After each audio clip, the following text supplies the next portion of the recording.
Before the establishment of the Roman Republic, areas in present-day Italy and surrounding lands were divided up into lots of little kingdoms with many different rulers. Some kings were richer and more powerful than others. The kings and their people fought each other all the time, and over the years, they've developed long-standing rivalries that often resulted in warfare. The city of Rome was controlled by a long line of Etruscan kings who had ruled for several generations. Etruscan kings worried, above all else, about losing power, especially losing control of their city. They figured the best way to hang on to power was to be as harsh as possible with their subjects, the people over whom they ruled.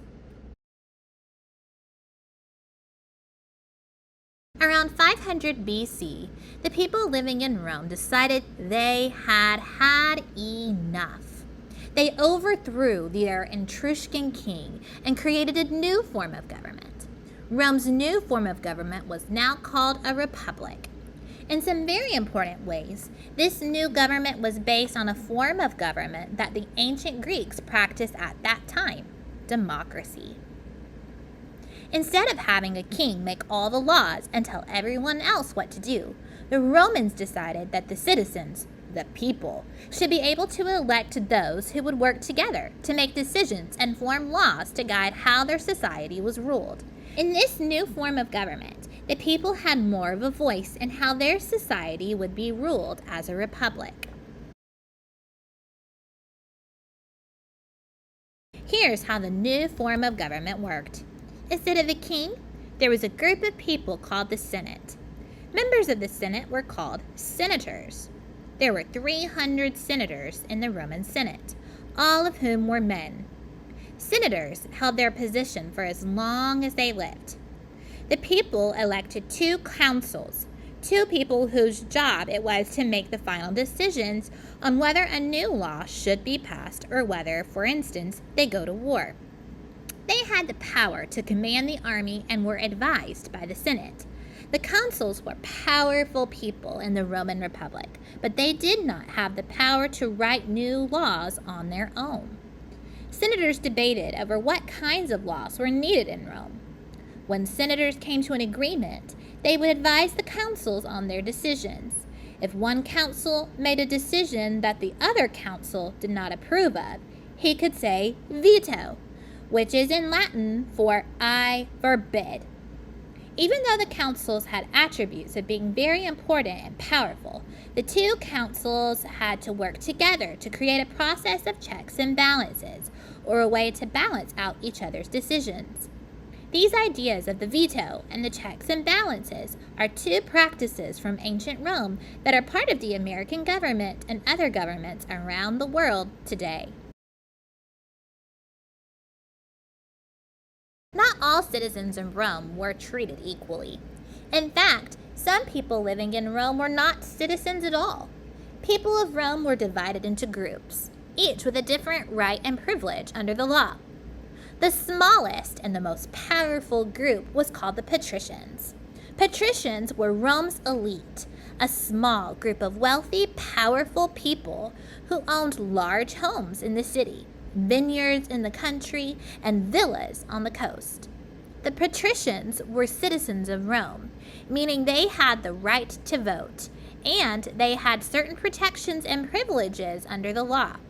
Because they were the most educated and privileged group, the patricians were also the ones most likely to become senators, so they got to make a lot of laws in the Roman Republic.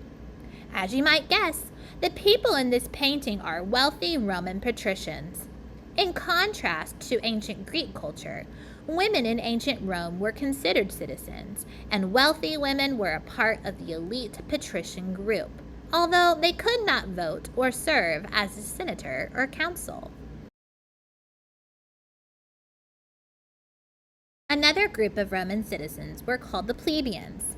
Plebeians were second-class citizens, meaning they did not have all the rights and privileges enjoyed by the patricians. However, the plebeians had one big advantage: numbers. Because the plebeians made up the largest portion of Roman citizenry by far, The wealthy patricians learned that they needed to make sure that the plebeians were happy, or at least happy enough that they wouldn't rise up and try to take more power for themselves. Like patricians, the plebeians were citizens, so they could vote. However, they were subject to a different set of laws than the patricians. For instance, a patrician could freely insult a plebeian, but a plebeian would be in big trouble if he tried to do the same to a patrician. Plebeians could own property, but it was hard for them to gain enough land or money to become as rich or as powerful as a patrician. Plebeians came in all shapes and sizes, including fairly wealthy shopkeepers and traders, hard-working farmers and fishermen, and other poor and lowly workers. Farmers were important because the plentiful crops were very necessary for the success of Rome's culture and civilization. That is one of the main reasons why Romans worshipped Saturn, the mythical god of the harvest.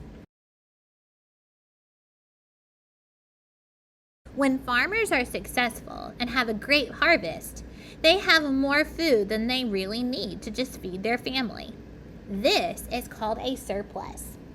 Roman farmers with a surplus of food could share their bountiful supply or sell it to other people at the marketplace.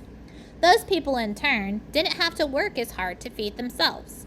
Instead, they could turn their attention to other things, like making pottery, blacksmithing, or weaving cloth. Some Romans worked on making elaborate sculptures and mosaics. When they had a surplus of harvested crops, ancient Romans also had a surplus of time to honor their mythical gods, which they spent by building temples, going to festivals like their Saturnalia, and participating in rituals. Many Romans who didn't farm were traders and merchants. They would sell goods that came from ships from all over the known world. Remember, Italy is a peninsula in the Mediterranean Sea. These goods would be sold in markets located in large open gathering places called forums.